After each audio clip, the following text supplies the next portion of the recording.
మాజీ మంత్రి వైసీపీ నేత కొడాలి నానిపై లుకౌట్ నోటీసులు జారీ అయ్యాయి. ఇలాంటి తరుణంలో కొడాలి నాని అమెరికా వెళ్లేందుకు ఏర్పాటు చేసుకున్నారంటూ వార్తలు తెరపైకి వచ్చాయి.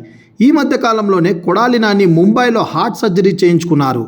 సర్జరీ నుంచి కోలుకున్న కొడాలి హైదరాబాద్లో ఉంటున్నారు. అయితే మెరుగైన వైద్యం కోసం అమెరికా వెళ్లిపోయే యోచనలో నాని ఉన్నారని ప్రచారం జరిగింది. దీంతో కేంద్ర మంత్రిత్వ శాఖ కొడాలి నానిపై లుకౌట్ నోటీసులు జారీ చేసింది. అయినా కూడా ఆయన బయటకు రాపోయేసరికి కొడాలి నాని ఇప్పటికే దేశం విడిచి వెళ్లిపోయారంటూ కథనాలు వెలువడ్డాయి.